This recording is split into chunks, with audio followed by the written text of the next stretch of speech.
नमस्कार मंडळी. गेल्या 6 महिन्यांपासून मला हे घावणे खायची खूप इच्छा होती. पण काय करणार, घावणे बनवण्यासाठी जो बिडाचा तवा लागतो तो माझ्याकडे नव्हता.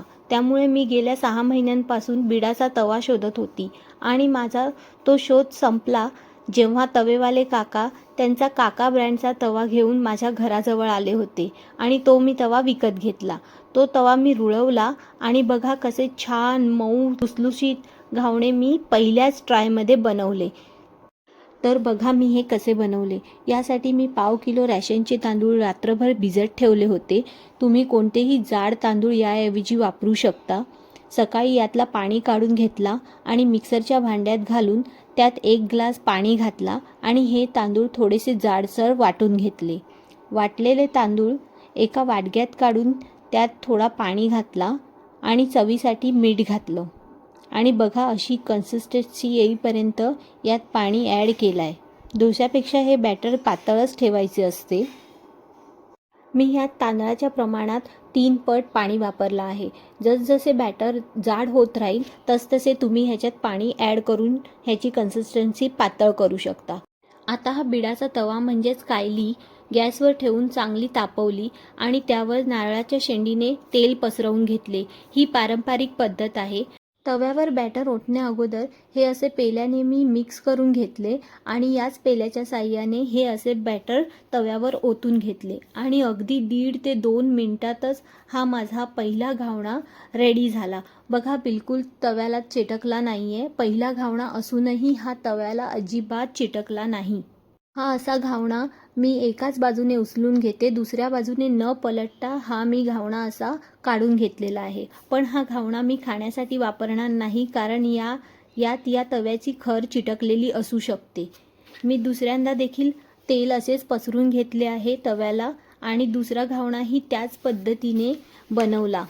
बॅटर ओतताना एक काळजी घ्यायची आहे की ते सगळीकडे पसरेल असे बॅटर सगळीकडे ओतावे. प्रत्येक घावणा बनवण्यासाठी फक्त 1.5 ते 2 मिनिटाचा वेळ पुरेसा असतो. घावणे बनवण्यासाठी तुम्ही तांदळाचे पीठ सुद्धा वापरू शकता, पण ते जाड दळलेले असावे. आणि तेल पसरवण्यासाठी जर तुमच्याकडे ही नारळाची शेंडी अवेलेबल नसेल तर तुमच्याकडे अवेलेबल असलेला हा प्लास्टिकचा ब्रशसुद्धा तुम्ही वापरू शकता किंवा कांद्याच्या साहाय्याने तुम्ही तेल तव्यावर पसरवून घेऊ शकता. आणि तुम्ही एक गोष्ट नोटीस केली का की माझा एकही घावणा तव्याला चिटकला नाही. अगदी झाकण न देता बनवलेले घावणे सुद्धा, कारण मी तवा चांगला रुळवला होता. तुम्हालाही तो व्हिडिओ बघायचा असेल तर मी डिस्क्रिप्शनमध्ये त्याची लिंक शेअर केली आहे. तुम्ही तिथून तो बघू शकता. आणि तुम्हीही असे मऊ जाळीदार लुसलुशीत व चविष्ट घावणे झटपट बनवू शकता. हे असे जाळीदार घावणे तुम्ही चहा किंवा चटणीबरोबर एन्जॉय करू शकता. आणि त्यासाठी लागणारी चटणीसुद्धा मी दाखवणार आहे. चटणीसाठी आपल्याला लागणारे साहित्य आहे कोथिंबीर, मिरच्या, भाजकी फुटाण्याची डाळ आणि खोवलेला नारळ. आणि हा कढीपत्ता आहे जो आपण केवळ फोडणीसाठी वापरणार आहोत. चला तर मग हे सगळं साहित्य वाटून घेऊया. मिक्सरच्या भांड्यात मी कोथिंबीर घातली आहे आणि 3 मिरच्या तोडून घातलेल्या आहेत.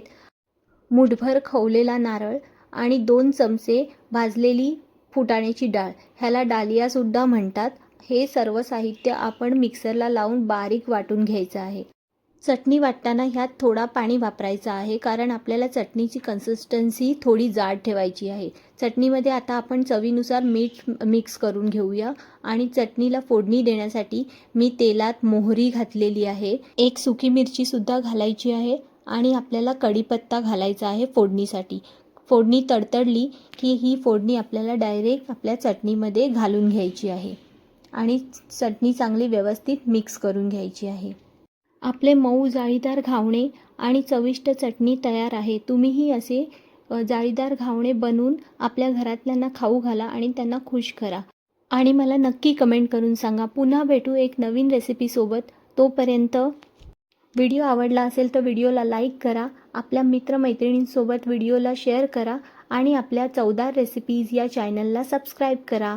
थँक्यू. Bye bye.